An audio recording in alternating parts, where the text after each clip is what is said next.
What's up, everybody? Welcome. It's Friday night from the forum, and tonight we're talking about trades, takes, and truth bombs. It's that part of the off season where everybody's pulling their hair out, following the narratives, and trying to build their dynasty team. So that's why we're here. Drop your questions in the chat. We're here for you tonight, and let's party.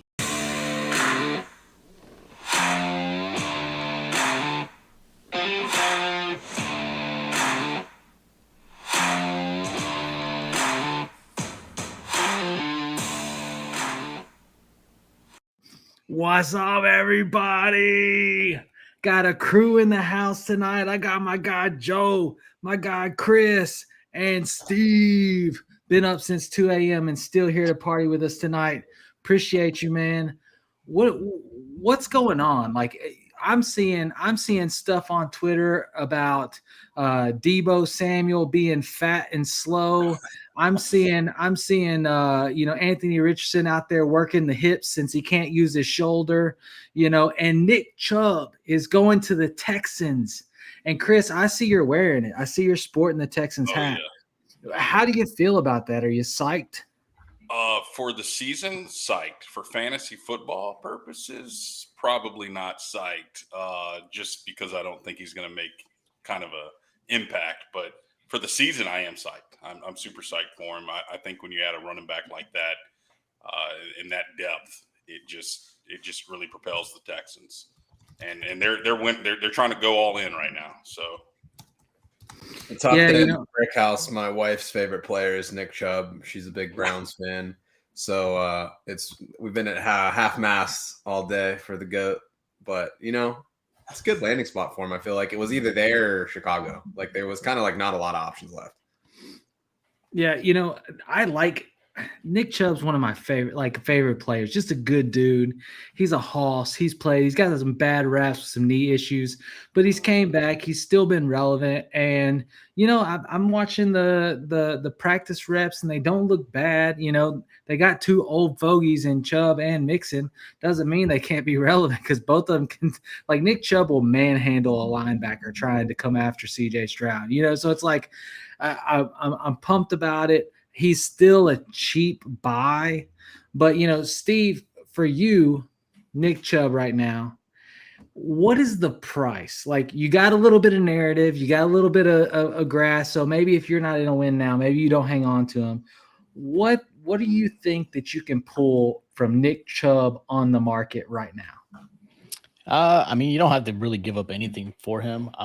You probably have to go through your waiver wires at this point in some cases. I think depending on how deep your league is, and kind of where everyone's mindset is with Chubb, with the injuries that he's had, a lot of people have probably just pushed him along and they're ready to put him in a wheelchair and send him off the sunset. But like you mentioned, you got Joe Mixon there, another guy who's walking around in a cane, getting ready to head towards his retirement. Both those guys I think are a good mix. You can keep both of them healthy throughout the season. I think Chubb can end up being like the goal line back, utilizing those spaces. So for me, if you're in a league that's got 4 rounds, maybe you give up a fourth and just, hey, let me just put a little feeler out there. Maybe you get rid of, some of your old vets yourself, maybe an old wide receiver that you're trying to move on. You just need a little bit of depth at the running back position. I think of players like Christian Kirk on the Houston Texans. You can move on to a receiver like that. He's got some value right now because of all of the injuries that are going on in Houston, with Dell. There's all kinds of ways. I wouldn't give up a lot. I don't expect a lot. Just like anything else, everyone's in shorts. Everyone looks great right now, except for Deebo apparently, but I'm okay with that. So, but yeah, I wouldn't give up more than anything but maybe a fourth if you're talking draft capital at this point. Well, we'll see how it pans out. We got Ham Sandwich in the chat. Dev, we got Young Pro in the chat. Yo, appreciate you coming. We got Woody the King there, and Grindberg. What's up, fellas? Thanks everybody tuning in. Drop your questions in. Remember, tonight is your show. Tonight is about answering your questions, your dynasty questions. If you have any if you have any trades that you're thinking about doing, you're thinking about moving, make sure you drop those in. We are happy to help. McBrodad. What's up, gents? What's up, McBrodad? What a cool name. Top of the morning to you. All right, so Nick Chubb, the other old fogey, and he's not really that old, but has found a place and caused utter chaos in the world for RJ Harvey lovers is J.K. Dobbins to the Broncos. Boy, Joe, how does it make you feel? Are you psyched? Are you taking some Dobbins? Do you think, or are you just glad that you can get RJ Harvey maybe a little bit cheaper? So I am of the camp that RJ Harvey is being way overhyped right now. I think he had some good underlying metrics. I had him as like a 4th round pick coming into the draft. I'm obviously a couch GM and not a real one, so take that for what you will. But I think a lot of people are putting weight into the Sean Payton narrative of being an offensive genius, which, I mean, he does, but having a Hall of Fame quarterback for most of the time he was in New Orleans also helps. And having players like Kamara, Michael Thomas, which he conveniently compares all of his current players to, all of the best guys that he had in the Saints. It's like, are they actually that, or are those just people that you liked? I'm not really sure. So I think you do get Harvey at a little bit more of a discount. Dobbins is going to see the field, though. Ultimately, who does this impact? Audric Estime. It doesn't look good for him. He was somebody that I was moderately excited about when he came out and got drafted to Denver just because of the murkiness of that situation, but it feels like he doesn't really have a role there. So does it change a lot for Harvey? I don't think so, but Dobbins can ball. I mean, this has been the line of view for weeks now. Dobbins never been less than 5 yards per carry going into like these seasons. He's coming off of a strong season last year when he was on the field. So I think it's a great fit, that Denver offense. I mean, they still are trying to figure out what's going on, who's going to be their wide receiver too. But from the running game, having that offensive line, like, I mean, if you're going to downgrade from like the Chargers setup that he had, I mean, Denver is pretty solid kind of like fallback to go into.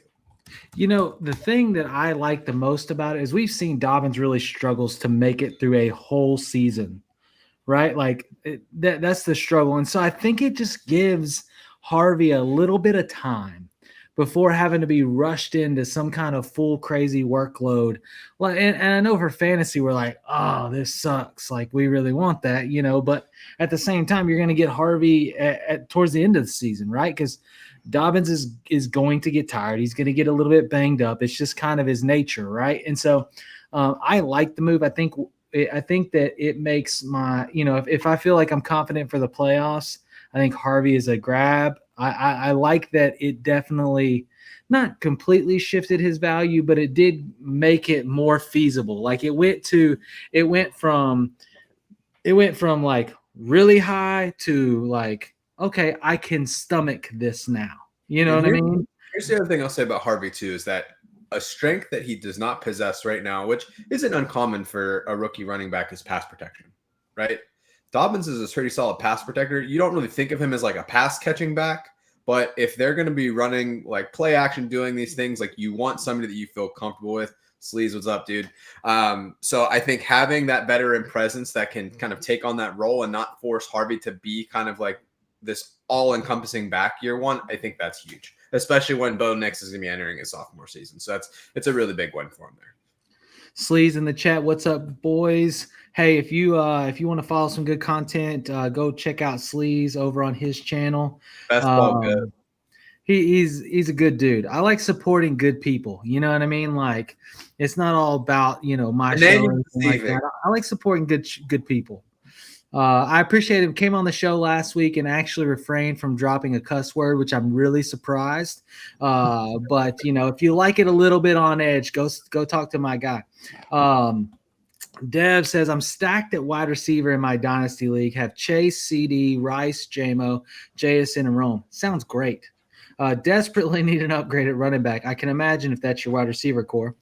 Who of those guys should I be moving? And any running back you would ask for. So I have my take. I'm going to save it to the end. Chris, start us off. Out of those wide receivers, who are you looking to move, or who are you willing to move? And then second that with who you might target with that player. If I had to pick one, it would probably be Rice. If I had to pick one of those guys there, and who I'd be targeting. I would say for running back, I really like Chase Brown. That's a running back that I like a lot this season. He's young. He's got tons of upside, all the opportunities in the world. I would say if you could trade Rice for Brown, pull it. That's the only one. It's the only one I kind of see there, man. Is Rice enough for Chase Brown? The Chase Brown hype is a little wild. You're probably gonna have to.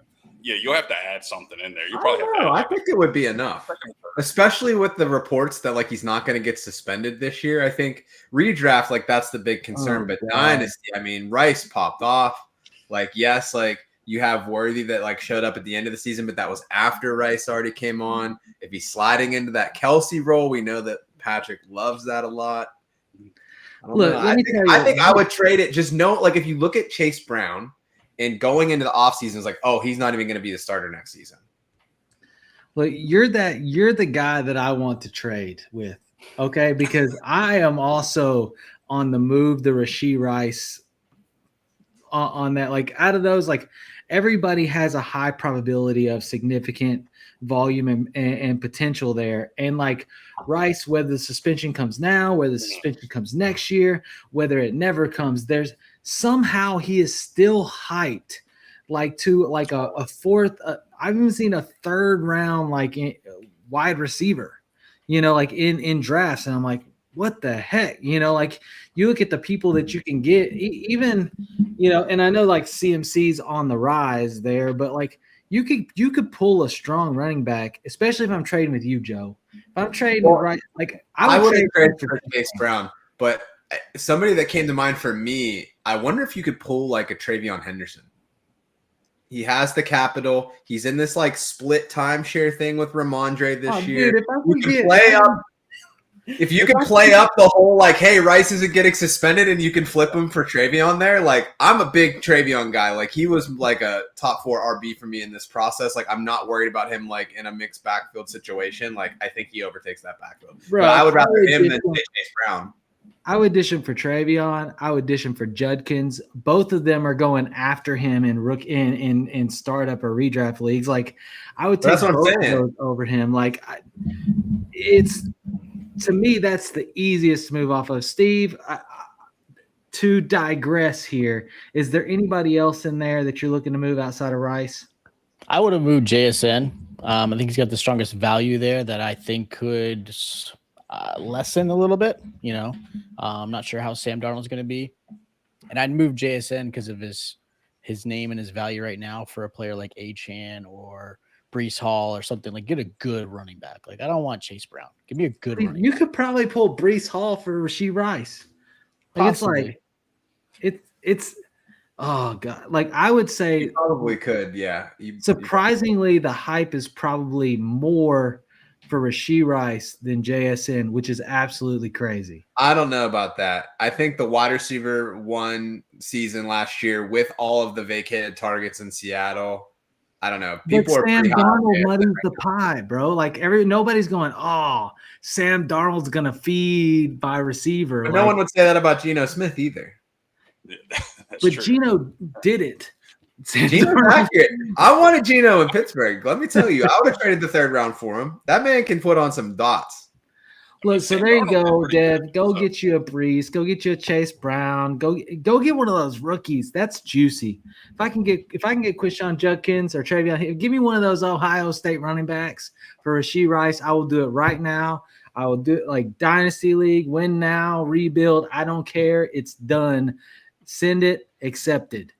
Just get Efton Chisholm and then it fixes your wide receiver room. It might actually. Who knows? Like you might get the same production. Dev said, "Oh, Albert, what's up, fellas?" Dev said he's taking notes. Sleaze laughing about the joke earlier. And then Mike said, "Cowboys RB1, and why is it Miles Sanders?" That's crazy, Steve. You gotta take ownership of this, man. Yeah. I actually don't hate the Miles Sanders play at all. I know, he got, I don't know what happened in Carolina. But I actually think it's going to happen again. I think it's Javonte Williams. I know everyone's all hyped up about Blue. I don't see it.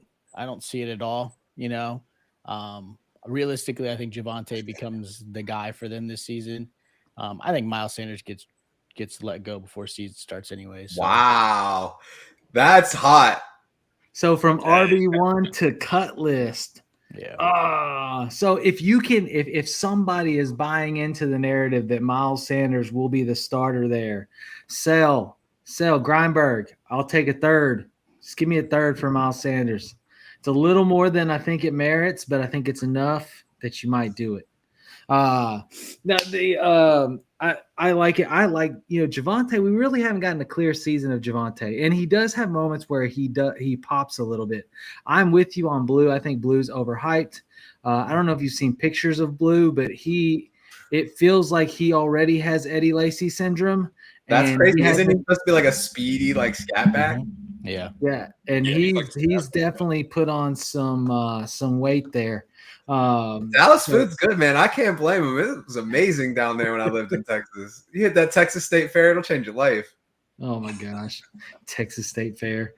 My guy's eating giant pretzels and funnel cakes with powder all over it.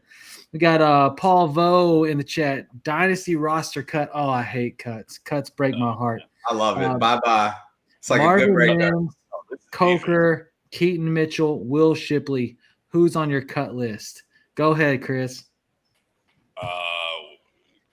I'm sorry. I'm out on Jalen Coker. That is one guy I just don't see where he's going to have any room to even perform on that wide receiver room. I don't like Marvin Mims, and I'll get to that later with Bo Nix. That's a hot take. I would say keep Will Shipley, and I know that's crazy, even though Barkley's there, but I like the guy. That guy is such a baller. He just is going to need opportunity. And, Joe, we will get into Bo Nix. I will get into Bo Nix. No, I don't care about Bo Nix. Why are we keeping a white running back over Marvin Mims? He said, for the love of God, don't cut Mims. No, I'm sorry. If you can't beat out Cortland Sutton as the wide receiver one, I'm sorry. I'm just not. Hold on a second. Don't you come on this show and defame Cortland Sutton.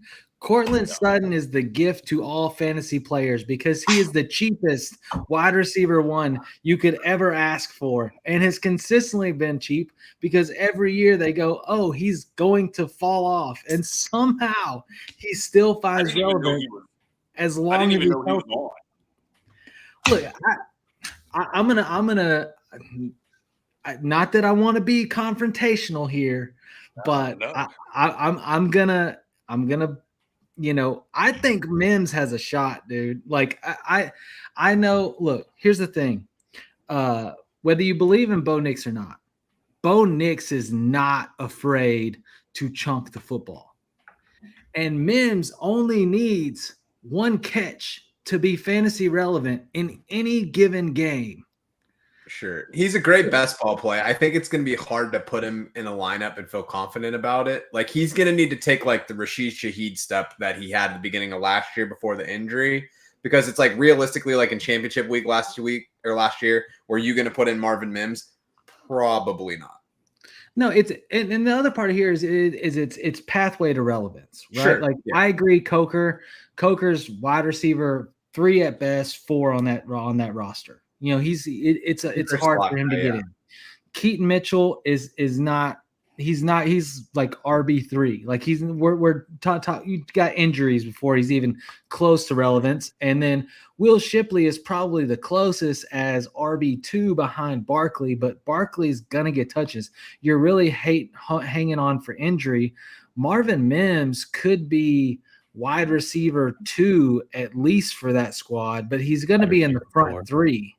I mean, you think he's going to fall as far as wide receiper 4? I mean, it's going to be interesting. You got Pat Bryant, you got Troy Franklin, who's already got that rapport with Nix. Vele. Yeah, I don't see it happening. Yeah, I think that he's just got he'll see enough snaps to pop. If you're in a league that gives, points for special teams, maybe has a little bit more value. I'll give you Mims. You give me, Turpin, and I'll take it out all day. That's essentially the player. That's what he. No way. No I would way. want Mims over Turpin. I'm just I don't know. I guess Mims. I'm just kind of more shocked that you guys are really hyped on Mims. I guess maybe I'm not. It's not that I'm hyped on Mims. It's that Mims. I'm the most hyped out of the four on Mims. Like and he's young. Like he's still got a ton of career around, for him. Like all these other guys, like we know the life expectancy of running back. Will Shipley is already had years. We know that it's not like he's going to get to play till he's 30. Mims could play till he's 30. Like you just have a lot of opportunity, a lot of time, and big catch role. So like I'm not with Dev here. I'm not saying Mims is wide receiver 1 this year. Oh no. But like in a dynasty play, I'm in. And you got D-Walk in the chat. Like he's free. Even in deep leagues, Mims is free. And he is. But like out of those, if I've got to cut 3, I just think I just like my chances with Mims. My second would be Will Shipley. I'll give you that. I think that Will Shipley gets overtaken by Quadzilla. He don't got big enough legs to be running back on that team. No, Shipley's good, man. If you watch him just in the little snippets and the opportunities he's had, he's pretty dynamite. Now it's going to be hard, obviously, because of Barkley. I'm with that. I get that part, but I don't know, man. That kid's pretty decent. I'm not saying that. Listen, that guy's not going to be like a running back 5 here, but that's not what I'm saying. But RB15.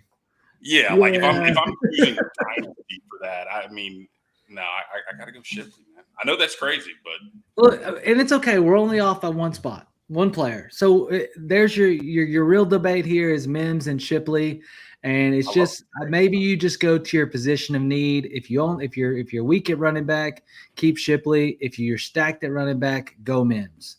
There you go. Everybody's happy. Nobody got elbowed in the face. We're all right. All right, so remember, if you're tuned in, hit the like button, hit the subscribe button, and drop your questions in the chat. Tonight, we are here to answer your questions to help you win your leagues, help you get set up in the offseason. While everybody else is signing off and taking a break, you're making moves, and it's the best time to make moves because you follow the narratives. Chubb gets signed, you got an opportunity. JK gets signed, you got an opportunity. Debo looks fat, you got an opportunity. I saw 2 different narratives on Debo today.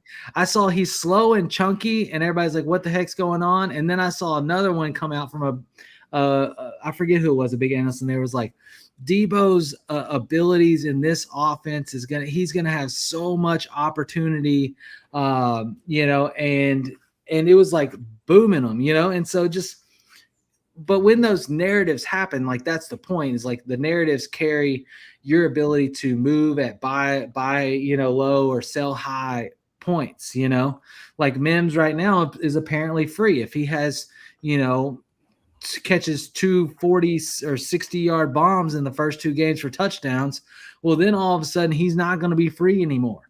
So get him while he's free. If Saquon's knee blows out, well, Will Shipley's not free anymore. So, okay. So while we're waiting on some more questions, let's get into a little bit of the buy sell market. Okay, we're talking about that. We talked about Debo. There's some players that right now I think that you have the opportunity to grab, and there's some that I think you have the opportunity to sell. Before we get into that, we're gonna hit Dynasty Fantasy Football Helpers question. Rank these 1-2 turn receivers: Amon-Ra, BTJ, Nico, Drake London, AJ Brown. Sheesh. Need to write this down. Yeah, that's what I'm doing. Actually, I'll just take a picture of it. That's easier. Who wants to start off? Let's say it says, assuming you get to draft 2 of them. So you're at the turn. Pick you 2. get to draft 2. Let me see. So we had Amon-Ra, Brian Thomas Jr., Nico, Drake London, AJ Brown. I know. I'll take my number 1 is Nico. I'm still thinking about number 2. I know who I'm taking. So I'm going Amon-Ra. I still got to go Amon-Ra. The Sun God is who he is. After that, I'm actually, maybe you call me crazy, Drake London's behind him. Brian Thomas, Nico, and AJ. That's how I'm ranking them. I'm going Amon, Nico, Brian Thomas, London Brown. I don't believe in Nico. I love Nico, but I don't believe in him. Wait a minute. I you know what it is, and I'm sorry, I'm not trying to do this to you because I am a huge Remember Stroud the fan. Alamo, boys. I'm a huge Stroud fan, and I hyped him up so big, and I drafted him, and I traded him a lot last year. Yeah. I worry for Stroud. I really do. Why? And there's something about it. I don't know what it is. I just feel like it's maybe it's the Texans' curse. I don't know. Maybe it's that they traded their left tackle and they already had a bad offensive line. Oh, that doesn't help. But we can get into a whole Texan show. But there's something I've got all that ready to roll. I don't know what happened, but last year something I actually got rid of Stroud for a few really solid players because he's still got that solid brand, and I was not disappointed with my return. And do I still think he's got value? Yeah, I don't know. There's something that I don't know what I saw last year. It worries me, and it worries me for Nico. Nico's a lot of injury issues. He had one amazing year, and people forgot that he's had injury concerns. And I would take Drake London right now over Nico. Like I think Drake London amazing last season, and give me a full year of Penix. Oh, I love some Penix. Yeah, I don't have big Penix energy. I think he's fine, but I think what happened in that last game of the season is like very greatly skewing how they think the Penix London thing's going to go. I just think we had a full season. We had a good start to the season with Nico and Stroud. That's still his guy. Amon-Ra, I'm with y'all. Like he's super consistent. Like losing Ben Johnson doesn't really make him irrelevant at all. But do you think, Chris, the fact that the Houston Texans drafted wide receiver pretty heavily and pretty good draft capital this year tells me a lot about how they feel about that room? No. Well, I mean, it's really Nico and then nothing else. Like they needed wide receivers. Yeah, me and Tyler were started like for him if they didn't draft anybody. I think it tells you a lot about Stephon Diggs being at the age he was and injured on early. Well, yeah. I think it also tells you the fact that Tank Dell is and I love Tank Dell. I think he is a boom and bust guy. And what I mean by bust is he's got to stay healthy. Your issues last year in Houston were due to the fact that you had a very stale offensive play caller who was obviously booted out. Now he's the passing game coordinator in Miami. And, of course, their offensive line, which was horrendous, which they've now addressed with the new offensive line coach. I think this year you're going to see Stroud much like 2023, not 2024. He's got everything he needs. There's no reason we shouldn't, you know? Yeah. I think they invested heavily. I mean, if you could even say that too, to a sense, well, then why sign Nick Chubb? You have Joe Mixon, who obviously a lot of people were out on the prior year because of his age, and he balled out in Houston. I think that's what contenders do is they start collecting these pieces, and Houston does this phenomenally.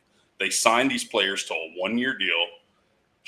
Let me see what kind of gas is left in that tank, and if you produce, they'll sign you for a 2 or 3 year deal. Stephon Diggs. I had people that said that was a horrible move that the Texans did. Why? It's a 1 year deal. If he sucks, he's just cut. He's gone. It cost you nothing. And look, he's gone. And what did they do? They went back and Nick Caserio is a very aggressive general manager. He is going to make, I think he made the most trades this year, but any GMs. I could be wrong, but I believe that's correct. And then he went and drafted back-to-back wide receivers who are pretty dang good. No, Houston's all in. They're trying to win. But Nico, no, Nico's still a baller in my eyes, Steve. I'm sorry. I was able to get rid of Stroud for Josh Allen and Rashee Rice. That's crazy. that is crazy. That's crazy. You used car sold somebody is what you did. You used car sold somebody. So that's how you got your spot at Fantasy Football Vice Network. You on that used car stuff too. Look, hey, we got to keep moving. We got a bunch of people in the chat. And Dynasty Fantasy Football Helper said, "Love it, y'all are awesome. Thank you." Hopefully that answered your question. Big Draft Energy, no cow moo tonight. They're missing the cow outfit, bro. It's in the wash, man. I did find a new way of folding clothes that's changed my life. I'll tell you about it later. Okay. D-Walk said 12 by 12, 38 bench, best ball dynasty. How are you spending fab if it resets to 100 when the season starts? I spent 70 already on priority free agents that weren't drafted. Whew, man, what a team. 38 bench. Yikes. I mean, at 38 bench, like I like undrafted free agents. I think that they give you the most upside. During the season, sure, you can pick up like handcuffs and stuff, but during the season with that deep of a bench, you're like all the people that you would be saving your fab money to spend on are going to already be on rosters. Yeah. So I like what you're doing. I think we can kind of leave that one at that. Like but yeah, I think you're doing the right thing spending it now because everybody else is trying to hold on to it, and you go for what, right? How does it even work? You pretty much have just by basic math, there's 318 offensive players in the league. A 38 bench, that's 456 people. That can't be right.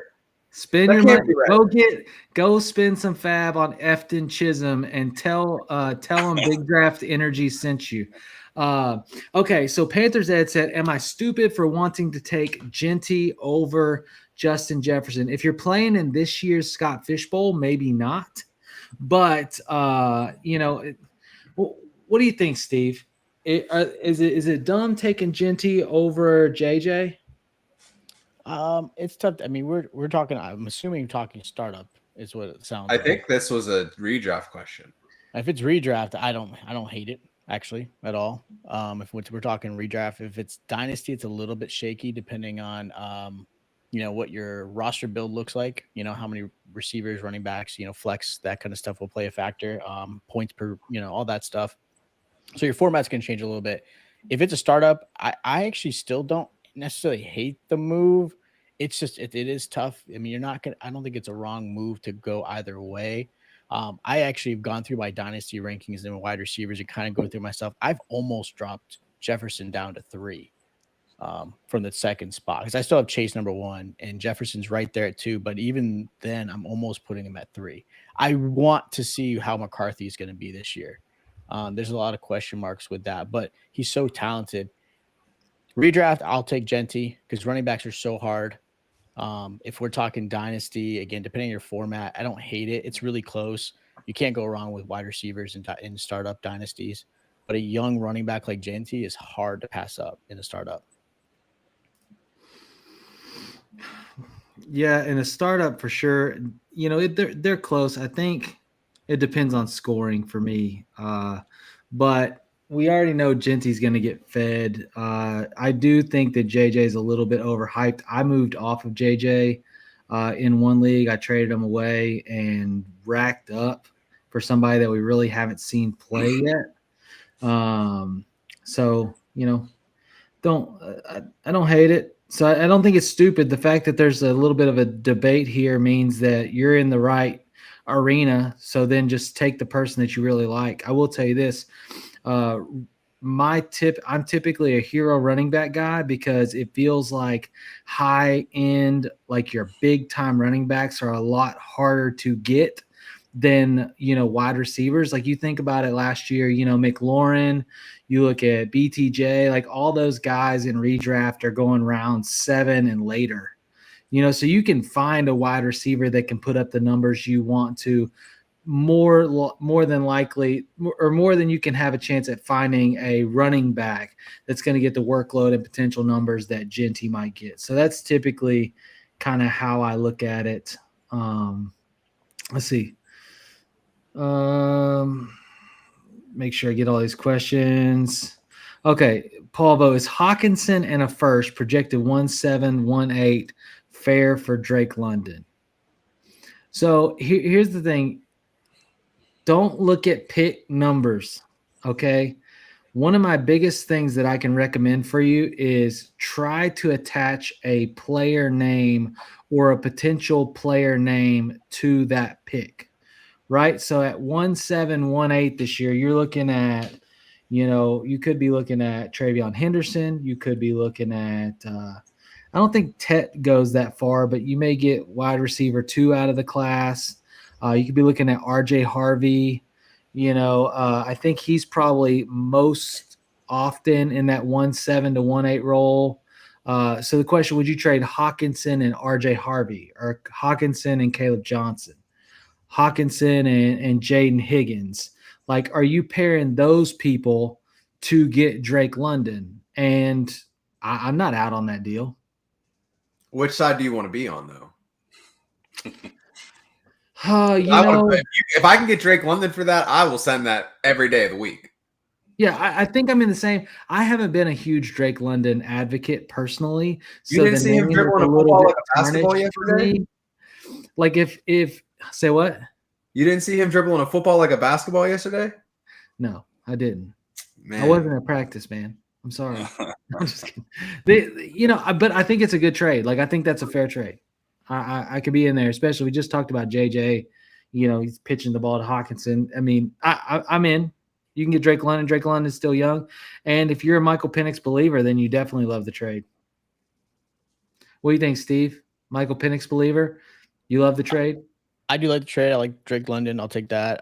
It's funny. We talked about buys and sells. Hockenson's one of those players I'm looking to move off of. He's still being ranked in the top 5 as far as tight ends.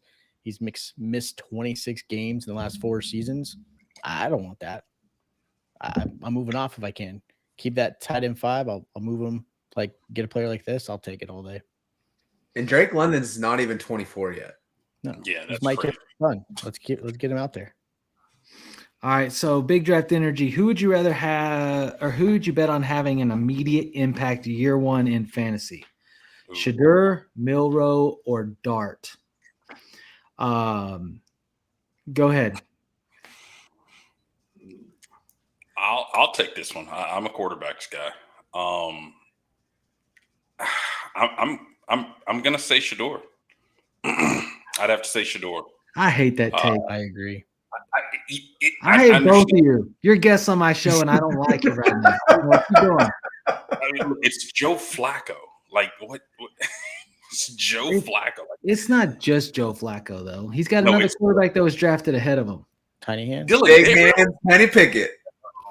Yeah. Kenny Pickett. Kenny Pickett. It's not Kenny Pickett. Look, I don't hate it. I think, oh God, I think that the crowd will help Shedeur find a place to play, but I don't love that. I like their running game. I don't like their receivers. It just.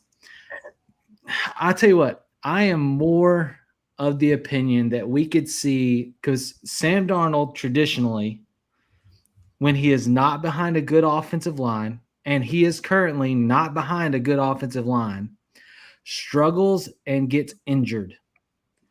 So I think Milroe has the closest shot to actual playing time because of injury possibilities or just the fact, I mean, Darnold's one of those guys, like, he gets hit a couple times and he's like out of the game. He gets out of his head and he starts, playing garbage football, and with no protection, they let go pretty much of all, both of his top weapons, it just, I think that he could get beat up.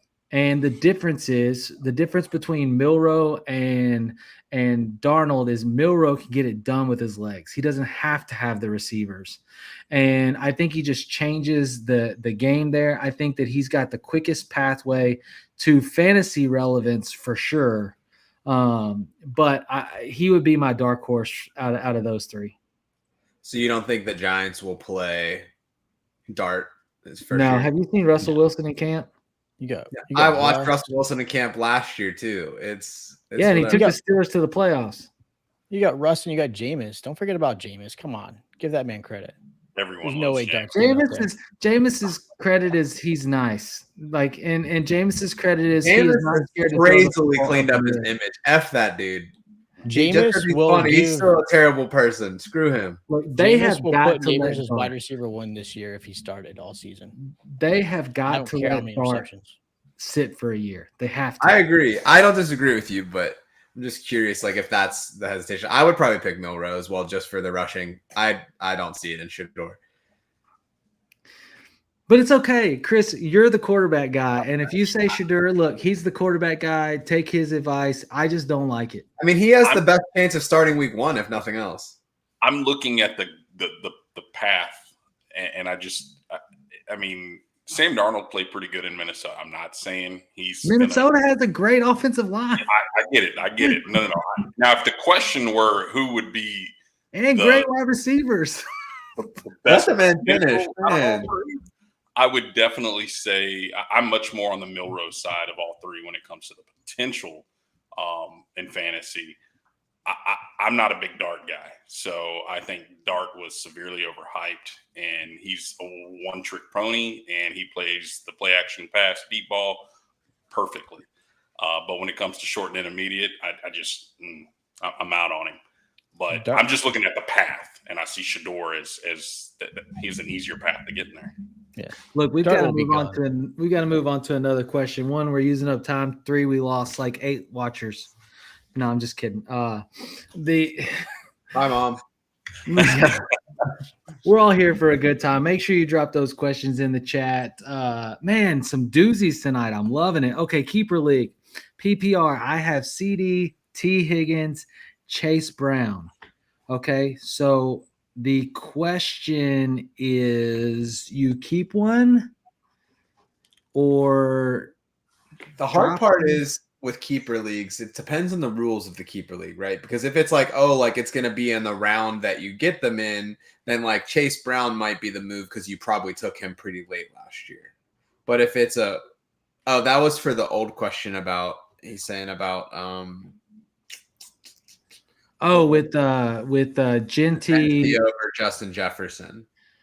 Yeah, I mean, especially if it's a keeper league and you don't have to. I mean, sure. Well, that's the other thing. If it's a keeper league and Jeanty does what everybody thinks he's going to do, yeah. Mm-hmm. Yeah, I like that take. I mean, you got CD. Yeah. So don't hate that either. Okay, Mark G. I have a pending trade. Give up Justin Jefferson, ouch, and Justin Herbert. Ouch. To get back Stroud, Nico, Rice, and a 26th second and a 27th first. Why am I so damn hesitant? Because of the names. You want me to hit the button for you? We could do it together. Because, I mean, you basically get at least the value that you're getting back, and you could get like someone super sick in 2027. That's like an immediate win. Like that's a win now, win later thing. Like it's awesome. Yeah, I don't hate the trade. I think Justin Herbert and Stroud are pretty similar as far as quarterback value. So then it's just, would you really trade JJ for Nico Rice, a first and a second? Yes. Yep. You got to do especially with that first. There you go, Mark G. I just hate Big G after that move. Well, 2027 is a good year to get a first. Before he got that draft pick, he was little G, but now he's big G because that's making moves. All right. So while we're waiting on some more questions to pop in the chat, let's talk.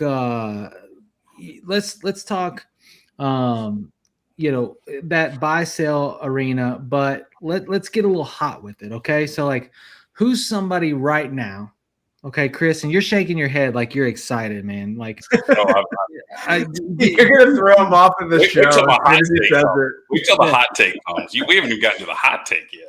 Well, let's just go there then. Give me something hot. Like, let's get the audience riled up. I want them yelling at you. Give me something hot. Listen, if it's anything that I can do, I can get the Twitter world yelling at me. I believe the wide receiver one of the the Las Vegas Raiders is going to be Deontay Thornton by the end of the season. I will say that. You know what's funny is I actually think everyone should go buy Jacoby Myers right now. I would say the same thing. I love Jacoby Myers. How dare you, Chris? How dare you? Look, hold on a second. Let me help. Let me back Chris up a little bit here.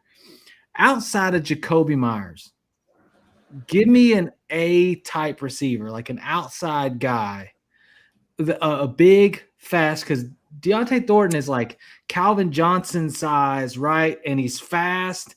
Like who else on their offense can be in that role, right? He's really kind of by himself in that arena. So there's definitely a pathway. I mean, it's okay. If Geno can feed DK, why can't he feed Deontay Thornton? There's nobody else that can do that role. Yeah, but Brock Brock Bowers Bowers, is man. fine. Yeah, Brock Bowers is that guy. Yeah, but you're not going to win Brock off of a Bowers tight is end. not a deep sideline. Listen, if Brock Bowers got some plugs and had a sick fade, we would not be having this conversation. Oh my Look at the Chiefs. Look, the Get out Chiefs. of here. Look, the Chiefs have made a living off of doing that with Mahomes and Kelsey, and it's already dead. It's dying out. You cannot live off of just a tight end alone. I mean, the only other quarterback to do it was Tom Brady and Gronkowski. I mean, and Geno's not that guy. We got Antonio Gates. And yeah, but Antonio Gates had Phillip Rivers. We're talking about, and Bowers is good. I'm not discrediting Bowers at all. That's not all what I'm doing. But Geno Smith, like, come on, man. Geno does not have a history of feeding his tight end. I can tell you that. They're gonna have to He put hasn't had a Brock good Bowers one. in the slot so Geno can see him.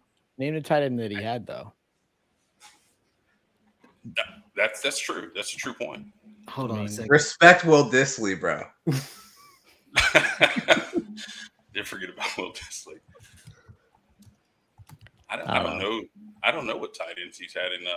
And they currently have Noah Fant. Well, Fant was the tight end that he really had, as far as I'm just trying to think Seattle. Yeah. They had like Barner. They had Jimmy Graham briefly. Yeah, they did have. That's who I was saying, Jimmy Graham. Yeah, which is a pretty. That was like Jimmy big Graham. tight end to have. I mean, Fant's not awful though. Like, let's not. Fant's a good real life player, but he hasn't lived up to the Iowa hype. Either way, Geno doesn't feed his tight ends. Like it does. Even if you feed your tight end, you feed your tight end. Like, whether it's Travis Kelce or Noah Gray, like Pat Mahomes hits his tight end. Nick, you know what I mean? Like it just depends, on the player. His, Geno Smith's deep ball accuracy, it's 12.4% in big time throw rate. I don't know. I'm just not a big Jacoby Myers. Look, here's the deal. It's not a bad take. It's possible, but I do agree because of this take. Jacoby Myers is cheap.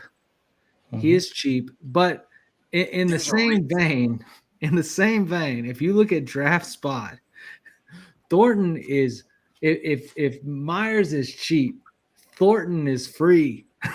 He's free. So I mean, if I have to choose, like you look at the people going at Thornton's range, if I have to choose between, and going in Myers' range, if I choose between Myers and T, which T is probably a little bit before Myers, but like that range of wide receiver, I don't know, like Pickens. Would you rather have Pickens or Myers? Like they're in the similar range. Pickens just because of the offense. Is a better player. Yeah. So okay.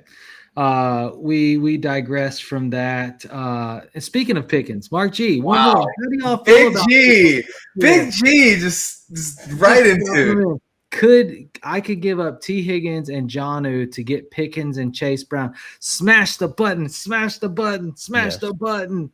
Do it. Don't you make that face like this is something to think about, Joe? No, no. That's not it. It's just why, like is that person offering that? Like, that's just a very strange trade. Maybe they love some T. Higgins. Look, T. Higgins will be fine. He'll have a good season, but Pickens can easily put up the same numbers, and I would much rather have Chase Brown than Jonnu. Well, yeah, Jonnu could end up on the Steelers come September. It'll be the tight end 4. It'll be running. I definitely don't want Jonnu if he goes to the Steelers. Ugh, that's gross. What do you mean? He'd be with Arthur Smith. That's perfect. Yeah, for what? He loves Jonnu Smith. Because you have Pat Freiermuth who become the new Kyle Pitts, so they wouldn't throw it to him again. Mark G. Big G. Appreciate the love. Anytime somebody steps up and throws us a super chat, much appreciated. Thank you, sir. All right, Steve. We got a little bit of juice. We got Thornton from Chris. Give me something juicy. I mean, I don't know if it's necessarily juicy, but if we're talking like, moving on from some players, I'm selling James Cook right now as fast as I can. I mean, he's right now in most rankings being right outside or just before RB10. I get it. He finished RB8 last year, but he had way less touches than he had in 2023. And the only reason he was RB8 last year was because he had 16 touchdowns. That is not going to happen every single season. So cut that in half, and he's like in the RB16 range. Yeah, he's being treated heavily. And then you still have Ray Davis, who I thought actually could end up taking up that starting spot if the way James Cook is treating this offseason. So I'm getting rid of him as fast as I can. His value is still strong. I'm moving it. I like it. Can I piggyback off of that, Steve? Yeah, do it. Actually, one of my players today was Ray Davis. So I definitely agree with you, hands down. There's not a scenario that I'm leaving without him in redraft this year. Just with the holdout for James Cook being a smaller guy, like it just screams like injury risk or struggling out the gate. And then Ray Davis is like that late round, like dart throw. Like you don't need 4 wide receiver 3s on your team. Like go for lottery picks. Go get Ray Davis. Like, well, Ray Davis can take the touchdowns. He can take easily 6, 7, 8 of those touchdowns. Like, he had 6 of them last season. Yeah. You know, like I like it. I think it's juicy. I think that and also you look at it like when you think of it from an NFL team perspective, right? If I have James Cook on my team and we're in a contract year, I kind of like I want to use Ray Davis. Like I want to put him in there. I want to see him do work. I want to see what he's capable of. I want him to lower James Cook's price for me because right now James Cook believes he should be the top paid running back in the NFL, and I ain't paying him that. Like, let me just roll with Ray Davis. Like, I'm good. You know, like it's not like Ray Davis was garbage or like coming out of college, we didn't know that what Ray Davis was capable out of Kentucky. Like, you know, he's a good player, you know. And you could go get somebody cheap. Like I'm good. I like it. I'm on a sell James Cook roll as well. And then I do like the Ray Davis deep take. That's good. That's good stuff right there. Elijah Moore finally has a good quarterback. How do you think he performs? Elijah Moore. Yeah, I'm like, yeah, for me, this is one of those things. Like, this is one of those things where the narrative hits and people are going, Elijah Moore, finally a good quarterback. Like he could be Jerry Jeudy. Like he could be Jerry Jeudy. Like all he had to do was go to the Browns, and all of a sudden he finished wide receiver 12. And I'm telling them that, like, if I'm trading with this, I'm like, Elijah Moore's on a new team. Look what Jerry Jeudy did last year. You put him with a new quarterback, it goes from wide receiver nothing to wide receiver 12. Yeah. And then like I am trading them for the moon. Like, you know what I mean? Like what the best deal I can get on that narrative, I am taking. I'm smiling about it. And afterwards I'm going over to Joe and I'm like, Joe, look what I did, bro. Oh my God, this is murder. I'm like, oh no, I'm the one that accepted that. Yeah. You know, it just like, you got to be careful of the narratives. Like, sure, there's potential there. You know, like there's potential that he could find rebirth and be relevant. But if essentially you're taking somebody that you're saying could find relevance, could be possible, just trade him for somebody that's already possible. Go trade Elijah Moore for Cortland Sutton. Well, the hard part about Moore is it's like, I think that he does have talent. I think that he's a good football player. Is it going to be to the degree of Jerry Jeudy? No, but he wasn't of caliber of Jerry Jeudy when he got drafted either. But the hard part is it's like, where does he fit into that offense and how does he get the meaningful snaps to even get the targets? Because they're not going to play him over Shakir. They're not going to take out Keon Coleman because they play very different roles. So it's like, where does he fit in when you're going to have a lot of Kincaid in that offense as well? So I think that's the hardest part from like a fantasy relevance perspective. That's going to like crush that. Joe, you're not supposed to say that because then they don't want to trade you the good player for Elijah Moore. Well, let Paul's friends be watching the show, and then he can use your strategy and do good things. Do good things. I get where he's coming from, though. Elijah Moore has talent, but He does, but You just in don't the know what other they're going to do with him. the other bad part of that is like Josh Allen, he just doesn't service his wide receivers that well. You know what I mean? Like when do we see wide receiver ones in Josh Allen's offense? Stephon Diggs. But that was a Finished different one? offensive coordinator, though. When they changed from Dorsey to their new OC, that whole offense changed. Yeah, but I mean, like, I saw a comp for Shakir, and it was Cole Beasley, and it's like I feel like that's like really good, and it's like people might not like remember like peak Cole Beasley. Because you're gonna get 100 catches, like he was solid, consistent, like he's that guy. But is he an alpha? Like, no. Right. So like you're saying Elijah Moore could like Diggs never once finished wide receiver 1. He did finish in the top 10, which is fine. But like you're talking number 1. I thought you were saying like Elijah Moore is Stephon Diggs' talent. No. Okay, so then it's irrelevant there. So then the comparison becomes, let's say Shakir, who you're saying is better than Moore. Shakir has not finished inside the top 30. In the 3 years he's played there, and with even the year without Diggs, he's still like last year he finished wide receiver 37. So it's like, is Elijah Moore gonna outplay him? So what's the ceiling for him? Are we going Elijah Moore is going to be wide receiver 60? Well, he averages wide receiver 50, 55. So that's really what you're going to get out of him. Right. And so for that, like if somebody's buying on the hype that he could produce, I mean, you could probably get a wide receiver 40 or wide receiver 33 out of them, somebody that they're not hyped on, You could go get, and not that you'd want to in Dynasty, but you could probably trade him for Adam Thielen. In redraft, I would rather have Thielen. You could probably trade him for Leggett. I'll take Leggett. I would take Leggett too over Elijah Moore.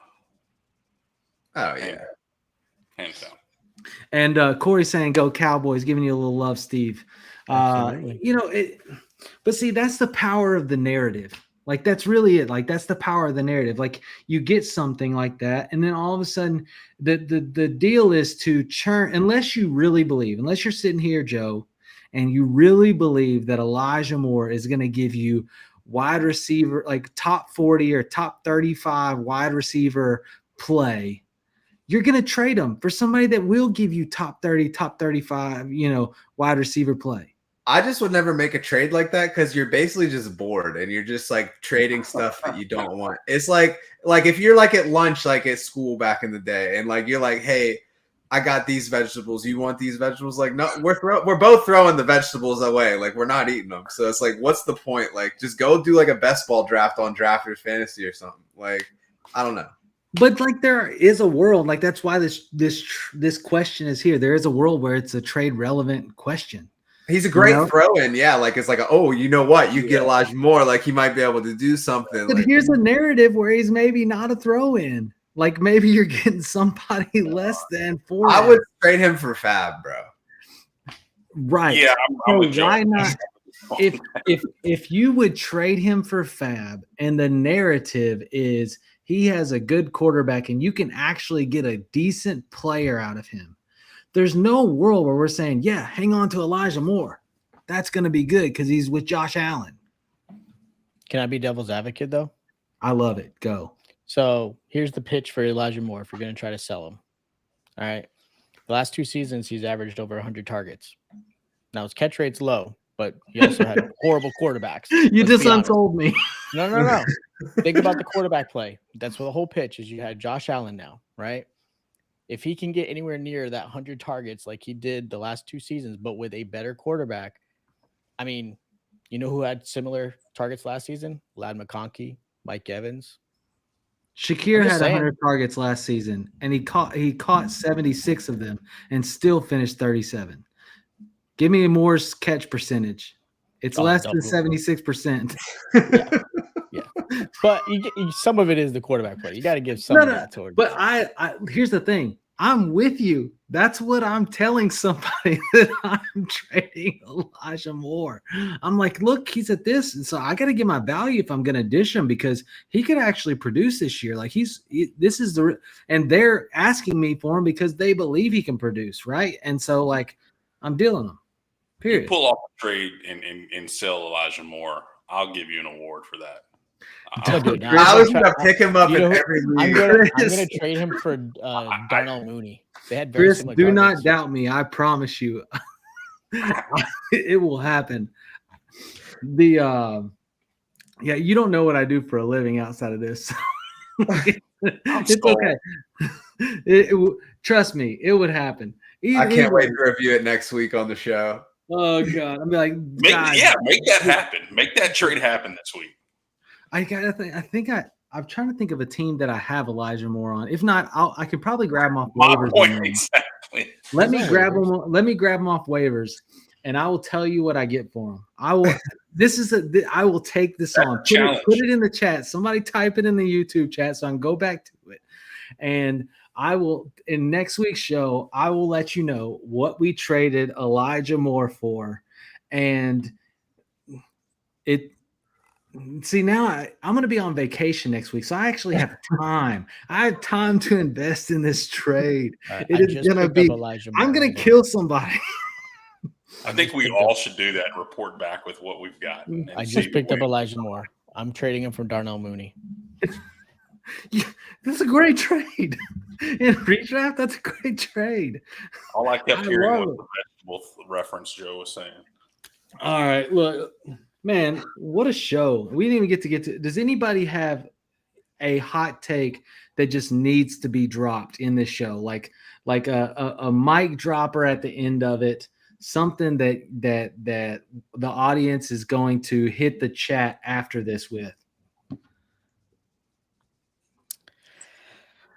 Like how someone finishes or just some good, what are you thinking? Because I've got some good. Like just a good one, like a good hot take, like whether it be how somebody finishes, whether it be this person is a sell now, whether it be this person is a buy. And I know it's crazy because they like whatever it is, like, kind of what would be, I've got your flag plant.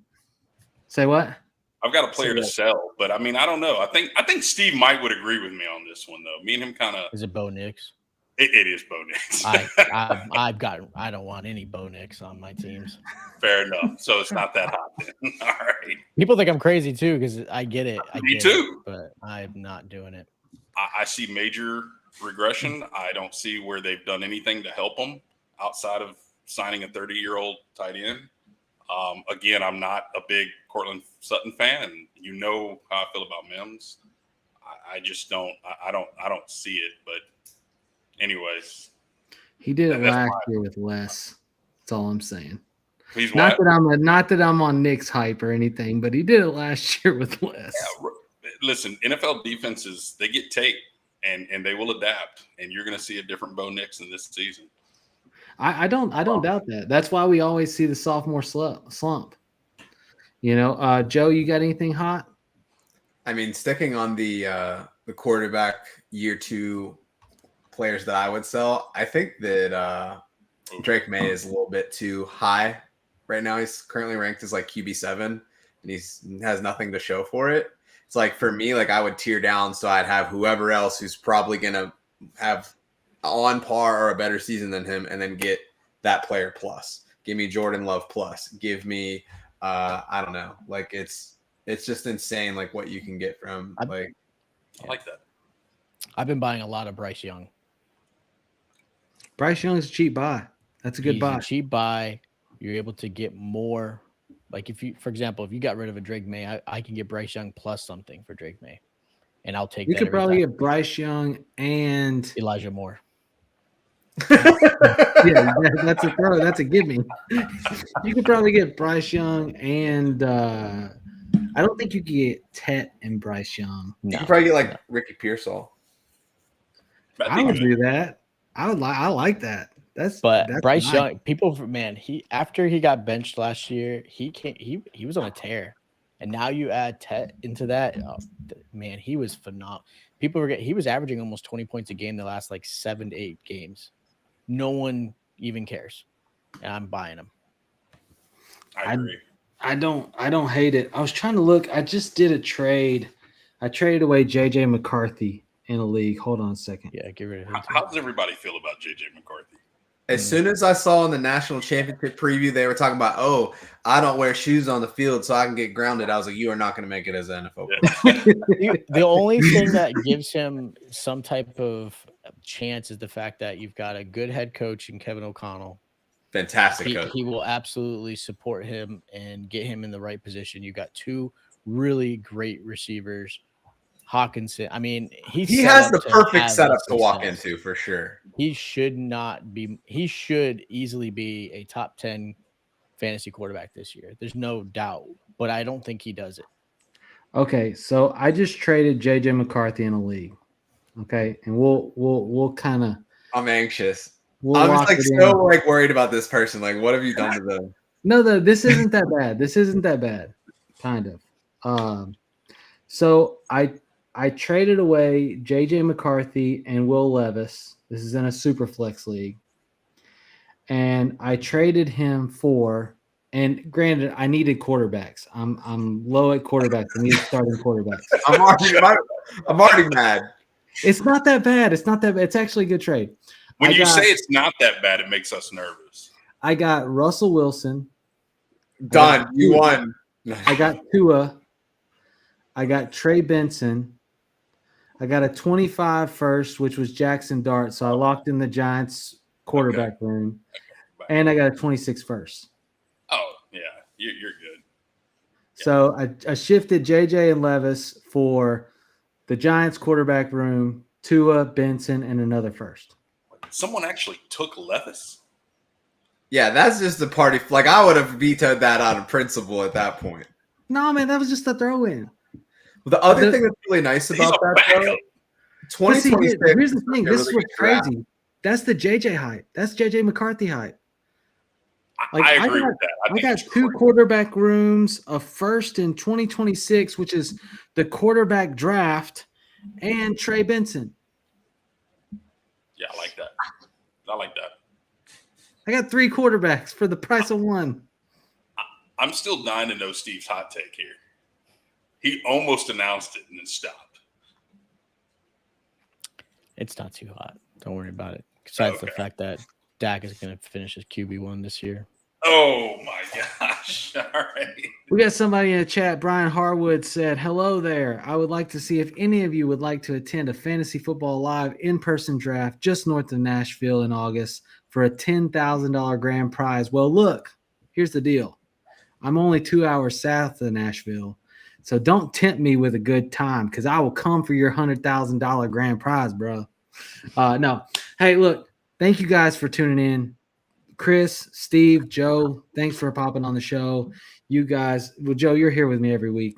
But Chris and Steve, thank you for gracing us with your presence. And, man, appreciate it. Lots of juicy stuff. He said, Tyler, I will tell you more about it. Good show tonight. Appreciate it. Just DM me on Twitter. My handle's right there. Thank you for popping the show. Make sure you hit that like and sub button. And again, you guys know every Friday, 9 o'clock Central, right here from the forum. Next week, I'm going to be on vacation. And my wife has banned me from fantasy for at least 1 week, which means my guy Joe is going to be hosting this bad boy. And look, when I let Joe loose on hosting, it's one of those things where, like, there's no telling what's going to happen. So it's a 3-hour show? I don't know if it's a 3-hour show. I don't know if he shows up in a cow suit. I don't know if he invites all of his friends that he goes to the disco with on the weekends. There's literally no telling. It's going to be fun. I'm thinking Scott Fishbowl talk. We got to do it before I draft. So, in other words, make sure you're here next week, 9 o'clock Central from the forum. Appreciate you. See you later. We are here. We are here. FantasySportsAdvice.com, offering the best fantasy sports social media platform. Why join endless Discord communities or the trolls of Reddit? Fantasy Sports Advice is a community designed to help you win with 24/7 support. Go to fantasysportsadvice.com and become a pro member for unlimited access. Again, go to Fantasy Sports